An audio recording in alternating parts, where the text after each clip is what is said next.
Bismillahirrahmanirrahim. Assalamualaikum warahmatullahi wabarakatuh. Hai soleh-soleha, bagaimana kabar kalian? Semoga sehat selalu ya. Sebelum belajar, mari kita bersama-sama berdoa terlebih dahulu. Bismillahirrahmanirrahim. Rabbi zidni ilma warzuqni fahma birahmatika ya arhamar rahimin. Baik soleh-soleha, pada hari ini kita akan mempelajari kembali pelajaran Pendidikan Agama Islam dan Budi Pekerti kelas 3. Pada pelajaran yang lalu kita sudah mempelajari Pendidikan Agama Islam dan Budi Pekerti kelas 3 sampai pada halaman 44. Nomor 3, menampilkan perilaku tanggung jawab dalam hidup sehari-hari, sampai pada pembahasan menjaga dan melestarikan lingkungan sekitar dan juga tugas tulislah sikapmu ketika menghadapi keadaan-keadaan tertentu. Nah, pada pagi hari ini kita akan melanjutkan materi akidah akhlak B Tawadhu di halaman 46 di buku paketnya ya. Silahkan kalian buka buku paketnya B Tawadhu di halaman 46. B Tawadhu 1. Arti tawadhu.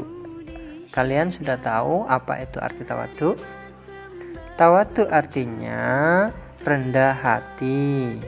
Jadi tawadhu artinya rendah hati atau tidak sombong, atau tidak sombong atau takabur atas kelebihan yang diberikan Allah Subhanahu wa ta'ala. Jadi kalau kita diberikan kelebihan, harta kita lebih, ataupun ketampanan kita lebih, kecantikan kita lebih, kita harus tetap rendah hati, tidak boleh sombong. Anak yang tawadhu sadar bahwa semua yang dimilikinya anugerah Allah Subhanahu wa ta'ala. Dengan pemahaman tersebut, sifat sombong tidak akan terbersit sedikit pun dalam hati anak yang tawadhu. Jadi solih-solihah, kalau kita sadar apa yang kita miliki anugerah Allah Subhanahu wa ta'ala, maka kita tidak akan bersikap sombong. Jadi agar kita tidak bersifat sombong, kita harus sadar bahwa yang kita miliki saat ini adalah anugerah dari Allah Subhanahu wa ta'ala. Anak yang tawadhu tidak akan merasa lebih baik daripada orang lain. Anak yang tawadhu akan tetap rendah hati serta menjaga niatnya karena Allah Subhanahu wa ta'ala. Jadi anakku yang soleh-soleha, anak yang tawadhu tidak akan merasa lebih baik daripada orang lain, meskipun kita diberikan kepandaian lebih, kecerdasan lebih, terus kita diberikan lebih kekayaan kita, maka kita tidak boleh sombong, harus tawadhu. Nah, anak yang tawadhu akan tetap rendah hati, tidak akan sombong. Anak yang tawadhu senang bergaul dengan siapa saja, jadi tidak memilih-milih teman. Karena anak yang tawadhu berteman dengan siapa saja, baik anak yang kaya ataupun miskin, anak yang pandai ataupun tidak. Jadi tetap tidak pilih-pilih teman. Anak yang tawadhu memiliki beberapa ciri, diantaranya sebagai berikut. Jadi tanda-tandanya yang A, ramah dan senang bergaul dengan siapa saja. Jadi yang pertama yaitu ramah, dia senang bergaul dengan siapapun. Yang B, tidak suka menonjolkan kelebihan yang dimiliki. Meskipun dia pandai, tidak suka menonjolkan kelebihan yang dimiliki. Itu ciri-ciri dari anak yang tawadhu. Yang C, menghormati orang lain walaupun beda pendapat dalam suatu hal. Jadi anak yang tawadhu itu akan menghormati orang lain walaupun berbeda pendapatnya dengan orang lain berbeda, tapi tetap menghormatinya meskipun berbeda dalam satu hal. Yang D, sederhana dalam berpakaian. Jadi ciri-ciri anak tawadhu yang keempat yaitu sederhana dalam berpakaian. Yang terakhir yang E, menghargai orang lain.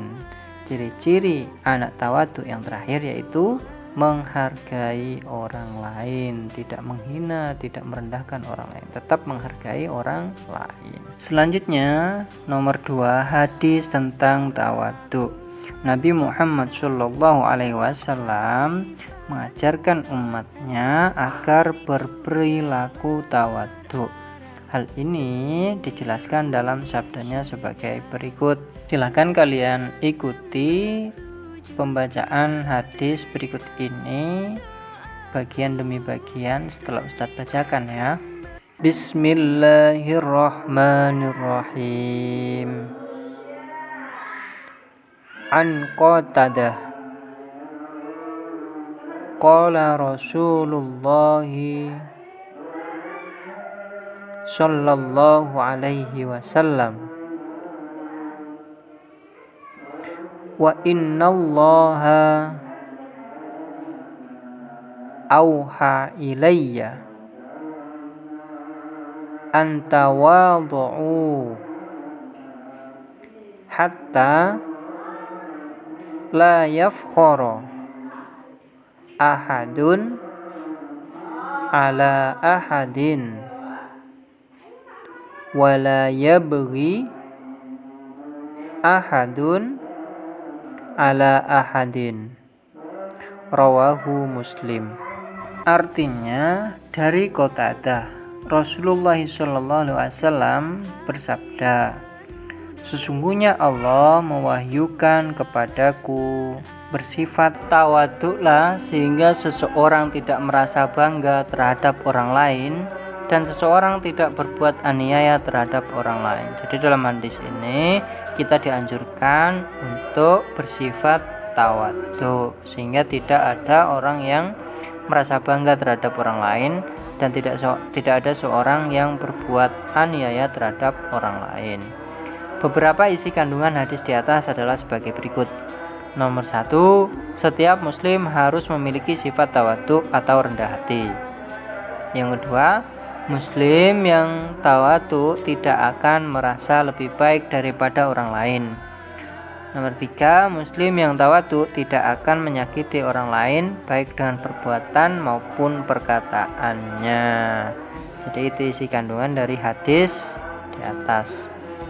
Dalam hadis lain, Rasulullah SAW bersabda, barang siapa yang merendahkan hati kepada Allah Subhanahu wa taala, maka Allah Subhanahu wa taala akan mengangkat derajatnya pada tempat yang tinggi.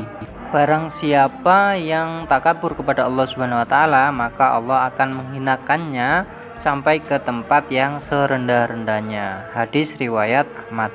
Beberapa isi kandungan dari hadis tersebut adalah sebagai berikut. Yang pertama, Allah Subhanahu wa taala akan mengangkat derajat orang yang tawadhu. Jadi Allah akan mengangkat derajat orang yang tawadhu. Nomor 2, orang yang tawadhu akan dicintai Allah Subhanahu wa taala. Nomor 3, Allah Subhanahu wa taala akan merendahkan derajat orang yang sombong atau orang yang takabur. Itu akan dihinakan oleh Allah Subhanahu wa taala serendah-rendahnya.